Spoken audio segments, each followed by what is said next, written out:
Belinda Balluku u ndalua nga GKK-ja pasaporta për dalë jashtë shtetit dhe u pezullua. Ju si njëri që keni qenë parlament, a ka të drejtë GKK-ja të pezulloj një zyrtar të lartë, aq më të tepër të zgjedhur? Nuk po flas për fajsinë apo pa fajsinë e Belinda Ballukut të përballet Belinda Balluku me atë.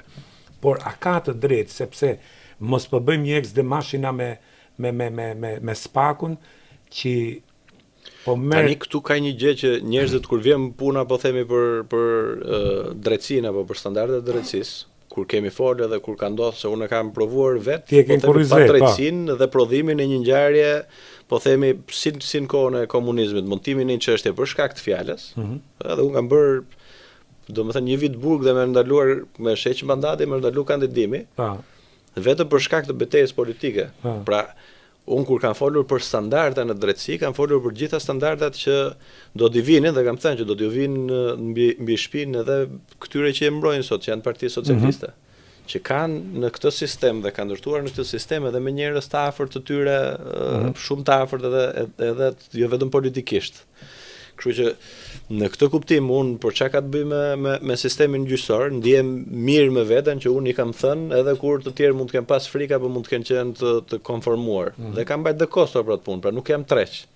Pra unë nuk jam trequr nga ajo që mendoj unë që është e drejta për të bërë. Jam ballafaqu, por edhe i kam thënë, po themi në shkeljet e standardeve kur ka të bëjë me proceset gjyqësore, pavarësisht nëse janë të njerëz apo të tjetrës palë.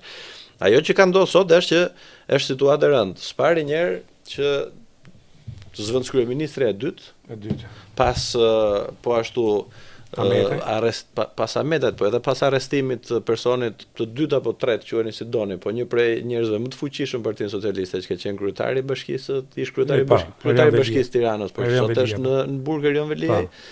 Dhe për të mos i përmend se një pjesë e tyre mund të jenë në jetë të vetë sot, edhe unë kam ndjek një standard politik që kush ka pas probleme me drejtsinë e kam ndaluar betejën edhe kam lënë të merret drejtësia, se ka dhe disa aspekte njerëzore në këtë, po themi, besoj në këtë profesion apo në shoqëri.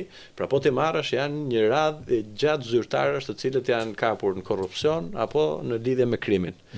Dhe këtu kemi tani një problematik që është themelore.